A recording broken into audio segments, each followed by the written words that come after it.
Les enjeux de ce procès en appel pour Marine Le Pen, c'est ni plus ni moins que sa survie politique. Soit elle est relaxée, soit c'est la retraite anticipée à 57 ans pour elle.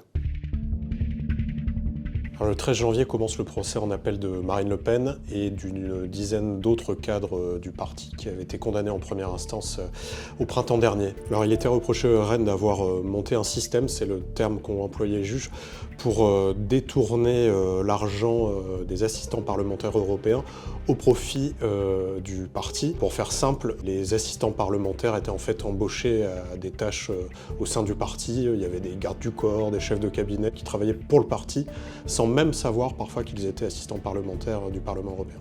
Alors, le préjudice a été estimé à 3,2 millions d'euros et les juges ont estimé que Marine Le Pen avait un rôle central dans ce détournement supposé. Marine Le Pen a été condamnée d'abord à une peine de prison à 4 ans, dont 2 fermes aménageables sous bracelet électronique, 100 000 euros d'amende et surtout, ce qu'elle redoutait, une peine d'inéligibilité de 5 ans avec exécution provisoire.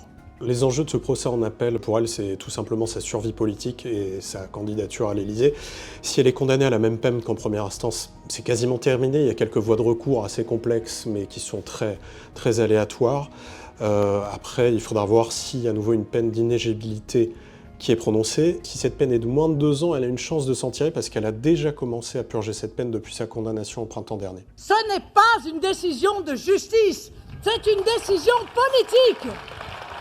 J'ai parlé à un très proche de Marine Le Pen, en off. L'idée, ça serait de changer de stratégie par rapport au premier procès. Pas de plaider coupable, mais au moins de faire profil bas et de ne surtout pas attaquer frontalement les juges comme elle avait fait en première instance. Sauf que elle, a priori de ce qu'on sait, elle n'est pas du tout sur ce positionnement. Nous l'avons interrogée pour le journal Sud-Ouest à l'automne dernier et elle nous disait que le moindre fléchissement dans sa ligne de défense voudrait dire qu'elle est coupable. Or, elle se dit persuadée d'être innocente. Certains même en interne au RN estiment qu'elle est un petit peu dans le déni. Alors en dehors de Marine Le Pen, il y a 11 autres cadres ou anciens cadres du parti qui seront jugés en appel, notamment Louis Alliot. Louis Alliot, c'est important parce que c'est le seul maire Rassemblement National d'une ville de plus de 100 000 habitants, Perpignan. Il est candidat à sa réélection, grand favori des sondages, mais il se sait aussi sur un siège éjectable, d'autant plus que la décision ne devrait pas être rendue, comme pour Marine Le Pen, avant la fin du printemps, voire le début de l'été, après l'élection municipale donc.